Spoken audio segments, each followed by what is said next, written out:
Je ne vous dirai rien, et ne venez pas vous plaindre, pour une fois que je suis capable de fermer ma grande gueule. Sachez simplement que le combat était trop inégal. D'un côté, une espèce de vieil enfant gâté, à moitié alcoolique, qui traînait comme un boulet des problèmes existentiels, sous le regard de ce qui lui restait de lucidité. Encore que quand la lucidité a pris la forme d'un chat naturalisé, il y a de quoi se poser des questions.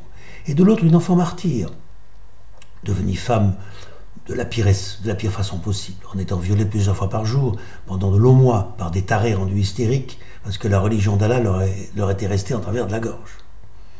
Bien sûr, le monde est ainsi fait que tout peut arriver. L'homme posait ses mains avec une infinie douceur sur ce corps martyrisé, et la femme enfant aimait cet homme le jour comme un père, et la nuit comme un amant.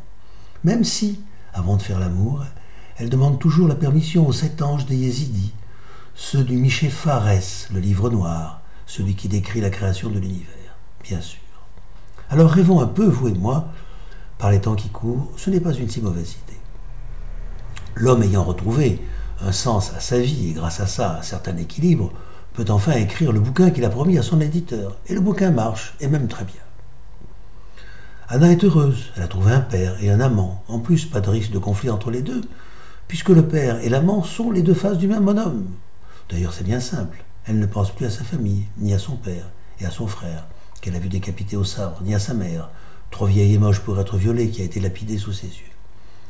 Bien sûr, Hadji, le fakir, l'homme à tout faire du Baba Sheikh, celui qui les commande tous, et que l'on ne voit jamais, finit par la retrouver. Il débarque à la maison un matin, et dit que le Baba Sheikh n'est pas content, que c'est du vol, et qu'il veut récupérer Anna. Alors l'homme répond au fakir qu'on ne peut pas discuter comme ça sur le pas de la porte, et ils partent ensemble au café. Quand il rentre à la maison, 2 heures plus tard, l'homme annonce à Anna que l'on n'entendra plus jamais parler du fakir. Anna ne comprend pas pourquoi. L'homme lui explique que c'est parce qu'il a réussi à convaincre le fakir que le Baba Sheikh devait la laisser tranquille, car elle était heureuse. Après tout, le Baba Sheikh ne voulait-il pas le bonheur de ses fidèles?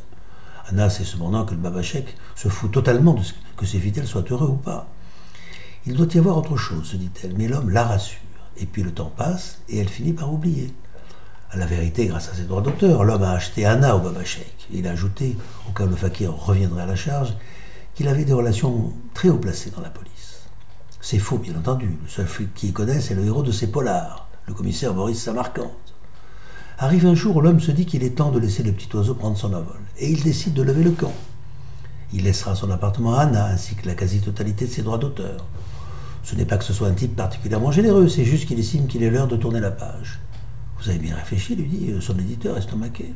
Tout à fait, répond l'homme, plus sûr de lui que jamais, avant d'ajouter qu'il entendait par la même occasion disparaître totalement de la scène médiatique. Plus tard, Roquemout appellerait Anna et l'inviterait à dîner. Vous êtes riche maintenant, lui dirait-il, ce soir-là. En la regardant, il penserait qu'en plus, il la sauterait bien si l'occasion se présentait. Mais l'homme veut continuer à avoir un œil sur Anna, justement pour éviter qu'elle ne tombe dans les griffes de vieux saligots comme le Roquemout. Alors, après lui avoir laissé un mot, il lui dit qu'il s'excusait, qu'il était immensément triste, mais qu'il devait la quitter car il était trop âgé pour pouvoir l'accompagner jusqu'à la fin de ses jours. Il part s'installer pas très loin, au bas de la rue Antoine, juste au-dessus du bar Le Kremlin.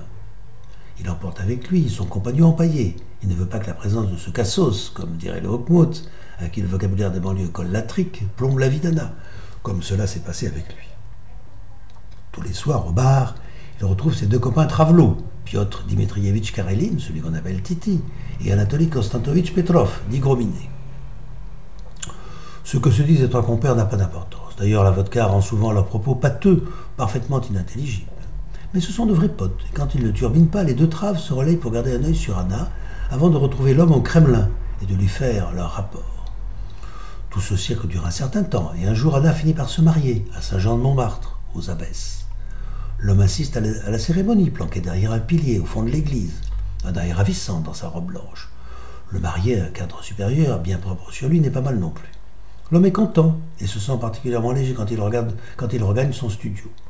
Le soir même, il dit à ses 2 complices que la surveillance peut cesser. Quand il lui demande ce qu'il va bien pouvoir foutre à l'avenir, il répond que son avenir, il est en train de fondre, comme les glaces au pôle Nord, et qu'il ne reste plus qu'à pondre Fissa, un dernier bouquin avant de lever le pied. Et personne n'entend plus jamais parler de lui dans le quartier.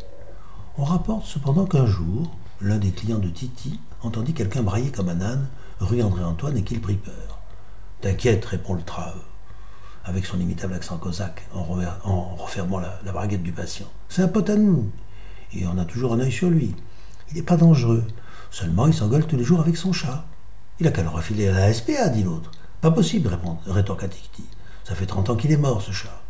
Et le client pensait qu'il avait affaire à une bande d'allumés, ce qui, au demeurant, n'était pas tout à fait faux.